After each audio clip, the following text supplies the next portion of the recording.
Assalamualaikum warahmatullahi wabarakatuh. Perkenalkan, nama saya Nur Fitriya Khalifah, mahasiswi dari Universitas Bina Sarana Informatika, Fakultas Ekonomi dan Bisnis, Program Studi Manajemen semester 4. Video ini dibuat untuk menyelesaikan tugas mata kuliah Penganggaran Perusahaan dengan dosen pengampu Bapak Andri Rizko Yulianto, SEMM. Tugas dari video ini yaitu menganalisa suatu kasus. Langsung saja kita ke pembahasannya. Analisa kasusnya yaitu jika produk hasil produksi sudah terjual dalam jumlah banyak yaitu 1000 unit, tetapi yang sampai di konsumen akhir atau end usernya hanya 100 unit dan sisa 900 unitnya tidak diketahui, maka apakah yang terjadi? Nah, ada beberapa kemungkinan yang perlu dianalisis untuk menemukan penyebab dari masalah ini. Yang pertama yaitu adalah masalah distribusi. Ada beberapa kemungkinan besar bahwa produk-produk tersebut hilang dalam proses pengiriman. Hal ini bisa disebabkan oleh pencurian, kerusakan, atau bahkan kesalahan logistik. Nah, salah satunya yaitu masalah dengan mitra distribusi.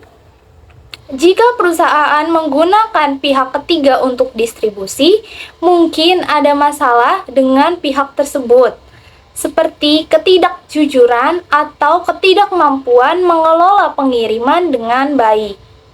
Kedua, yaitu ada masalah dengan manajemen inventory dan pelaporannya.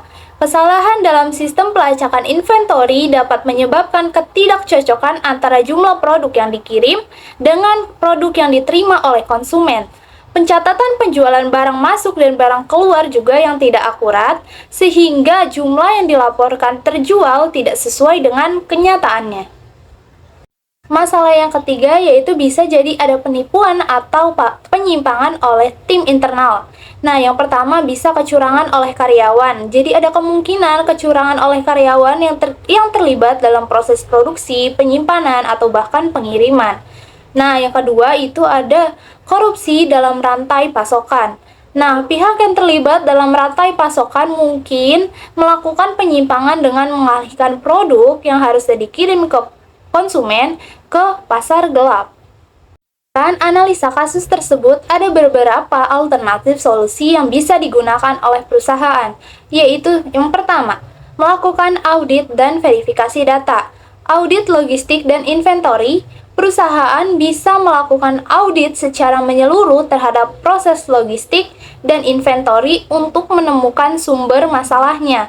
Nah, perusahaan juga harus lebih teliti dalam verifikasi data penjualan dengan data pengiriman untuk memastikan kesesuaian antara keduanya. Nah, yang kedua yaitu bisa meningkatkan sistem pelacakan. Nah, dengan menerapkan sistem pelacakan yang lebih canggih seperti menggunakan GPS untuk melakukan pelacakan pergerakan produk dari pabrik hingga ke konsumen akhir. Bisa juga menggunakan barcode, jadi setiap produk diberi barcode unik yang dipindai pada setiap tahap perjalanannya. Solusi yang ketiga yaitu dengan penguatan prosedur pengirimannya.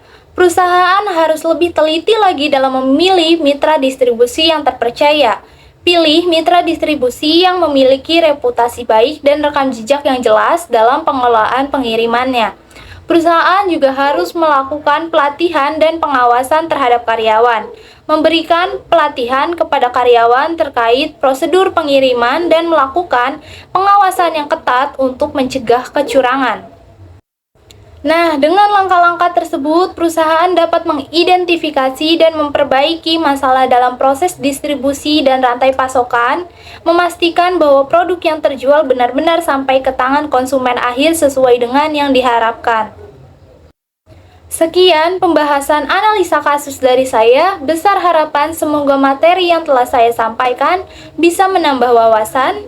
Saya ucapkan terima kasih dan mohon maaf apabila ada salah-salah kata. Wassalamualaikum warahmatullahi wabarakatuh.